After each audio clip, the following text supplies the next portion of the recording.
The release of Furiosa is upon us, and I don't know about you, but whenever I think about any of these Mad Max movies, one of the first things that comes to mind is the cars. Now, personally, I don't know anything about cars, so I can't say what car is the best in any kind of meaningful way, but what I can say is which car I'd want to drive if I was living in the post-apocalypse. And so that's how we're going to rank the cars in this video. We're going to start off in that F tier, and of course the first thing I'm going to talk about is not going to actually be a car, it's going to be the Gyrocopter. And you might say, like, well, why don't you want to drive that? It's got air superiority, you'd be safe up there and everything. I don't know how to fly that thing. I'm not going to get instructions. No one's going to be having a class for me in the end of the world, so it can't be there. I get up to that thing, it's like, well, I'm dead if somebody's chasing me, because this thing's not getting me any further away from them than I can with my 2 feet. So it's got to be down at the bottom. The only other car I'm going to be sticking in F tier is going to be Tina Turner's car from Thunderdome. And I have it down there because I just look at this thing, and first off, there's no cover, right? Somebody's rolling up on me, throwing them flaming, exploding spears. I'm done for. Second, the way you ride in the front of this thing, I think about like roads I drive on. I know you're not driving on roads in Mad Max. Most of the time it's sand. Well, in the new ones, right? There's lots of roads back in those, in the first one. But anyway, so driving on a road, I think about there's this one kind of dip down into the grocery store by my house. If I was in this thing, I'd get smashed that tip there, and if I'm going fast enough, I'm flipping over. I just don't think that being out in front of the wheels like that is very practical. Moving up into the D tier, I've got this one up next. Again, it's just kind of like the no cover thing is really doing it for me. You're completely vulnerable. There's nothing that's keeping me safe in there. Now this truck that's got the claw on the back of it, that's meant to like kind of slow down bigger vehicles, it's got a harpoon gun on top. This is also going to be down there in D tier. That open door on the side, I'm willing to bet my seatbelt's gone at this point. So I'm probably falling out through there. And if not falling out, again, just going to get shanked from somebody sneaking up on me. It's always happening in these Mad Max movies. People are just like sneaking on cars and stabbing people in the sides. I don't want that to happen. I need protection. I need a door at least. I will point out, however, that I do like the little teeth that are in the grill of this thing. I think that's pretty fun. I really like the name of this next one, Cranky Frank. That's what they had listed on the Mad Max wiki. I don't like it because it really looks like, more than any of the other cars, it's just about to fall apart. Like how wide it is in the front, it looks like it's bowing, and it's going to just kind of like, the engine's going to just drop out. Plus with how big the engine is and like how small the line of sight is in there, I don't know, man. I'm not going to be able to see anything. It does have that cover on top, so I appreciate that. It's got some doors at least, so we're moving in the right direction. Now this Mini here, if we're talking like regular everyday driving here in the real world, this one wouldn't be too far down my list. I think it's fun. It's going to be easy to find parking spots for and all of that. But when it comes to Mad Max logic, I don't know, this thing's just going to get pushed over by anything that's bigger than a bicycle. The Lone Wolf here looks like a just kind of souped up go-kart, and again, it's going to be pushed over. It's got no top cover. Someone's just going to like crossbow me in the neck, boomerang me in the back of the head. I'm not safe. The Bone Buggy looks like it's just about to rattle the pieces. It does have almost less protection than any of the other cars, but I don't know. For some reason, I feel like it could really kind of get around a little bit better. But let's be honest. If you see somebody driving this car in the movie, you're like, yeah, that car's just meant to get blown up. That's not what I want people to be thinking when they see me driving towards them. Now this one I put up at the top of this tier because I just kind of like it. I'm a fan of cows. I grew up with my dad working on a dairy farm, and so they've just always been around. They've always been something that, I don't know, that I've enjoyed. And so having a car that's got the skin of cows on it, it's just kind of fun. Plus, maybe it could guide my Mad Max persona, like I could become like Wild Bull or Mad Cow. It's pretty good. Moving up from D tier into C tier, we got this one here. These are cars where I'd be like, yeah, okay, if this is what I get stuck with because I'm a war boy and I don't have any say in it, it's fine. But they're not going to be my first picks. So this guy here, I like the armor plating on it. It's got protection all over. It's even got a windshield.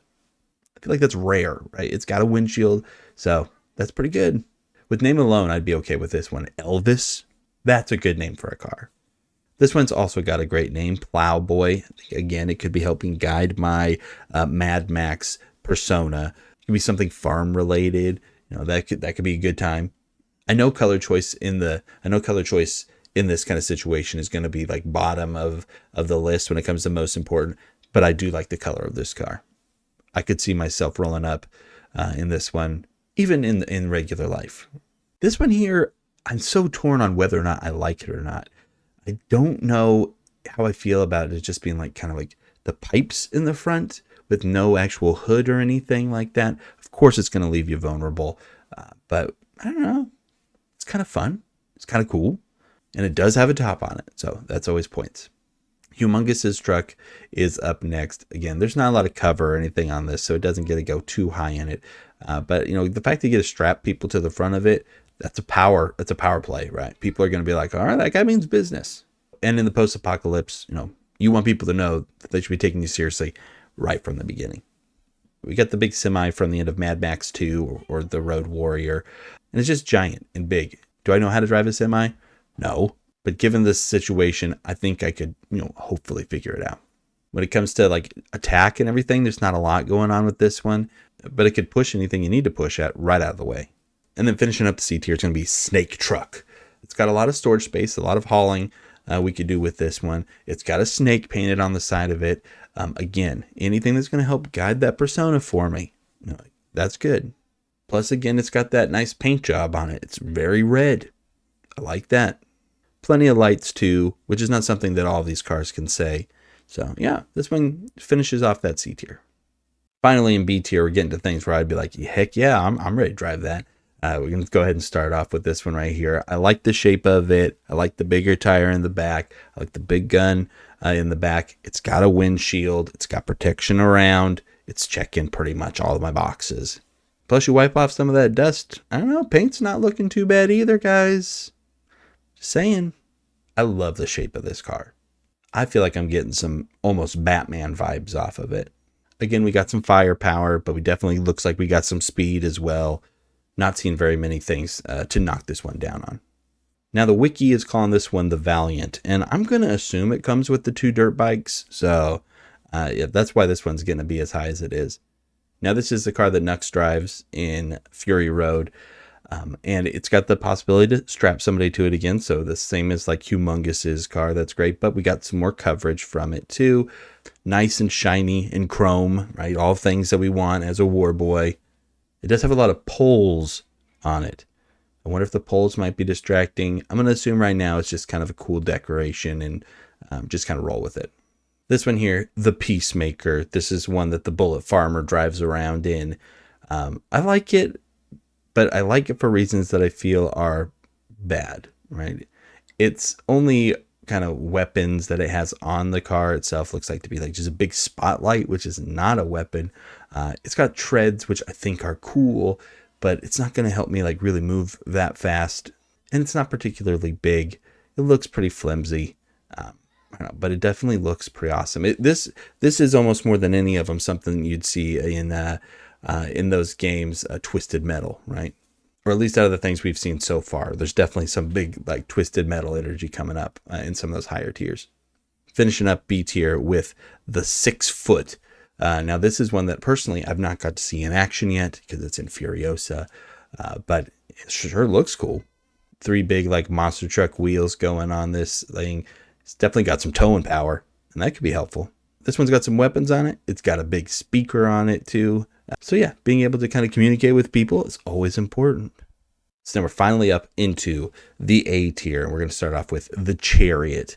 That Dementus is driving. Again, haven't seen it in action yet, seen in some trailers and all of that, but it's definitely got a cool look, right? I know it's going against all the things that I'm saying that I'm looking for when it comes to protection and like drivability, but it's a Chariot being pulled by motorcycles. Guys, sometimes it's okay to just indulge and lean into that midlife crisis. And so the Chariot, it might be mine.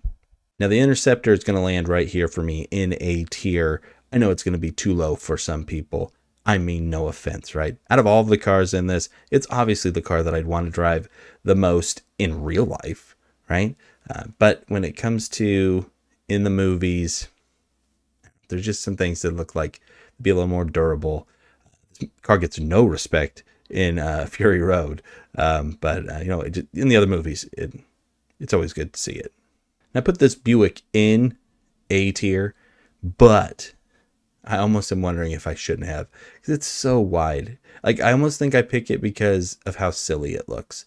Like how far out those back tires go. It almost makes me laugh. So here's the People Eater's Limousine. Now, obviously, I'm going to have to do a little rebranding on that one. The People Eater is not going to be my Mad Max persona, okay? That's not what I'm going to lean into. I like how fancy it seems, right? It's got some towing power, obviously. I wonder like how maneuverable it could be without everything attached to it. Flamethrowers and stuff are always awesome, and I like how high off the ground I'm going to be in this thing. Now, this thing, they call it Plymouth Rock, is just intimidating to look at. Look at all those spikes. Like a car that you can accidentally just kind of kill yourself on by opening the door wrong, you know, that's pretty cool, right? It's either cool or dangerous. It either needs to go really low or up here at the top of A tier. And I decided to go top of A tier with it. Does it make sense that I have it this high? No, not really. But again, like the Chariot, I just think it looks pretty awesome. And then finishing off A tier, it's going to be the War Rig. I really do think this thing is so awesome. There's so many different spots and secret things. You spend a lot of time in this car or this vehicle in the movie, and I don't know, you just get to know it. As good as everything else about it is, I think if we just only factored in the sound of the horn, you know, I think that would be enough to be able to get it up here into A tier. And then that brings us into the last three, the S tier. All right, I'm going to put up here, first off, BigFoot. This is normally Rictus Erectus's car, though we do get to see Immortan Joe drive it a lot more after they kind of go over the rocks and everything. It looks so cool how it jumps over things. So we know that it's got good suspension, right? Because it's going to be able to land those things and keep going. The huge wheels keep me up off the ground. It's got good firepower and weaponry up there. Nice coverage. Very shiny. Guys, you roll up in this thing, you're going to be the belle of the ball. The Doof Wagon being an S tier is like a non-question. Look at this thing. I love being the DJ on road trips and everything. I think I do a pretty good job at feeling out what the mood of the car is and finding songs that fit that. And you got to be able to do that if you're riding in the Doof Wagon, man. It's not just for you in that car. It's everybody. I think I could do it. I think I could handle the responsibility.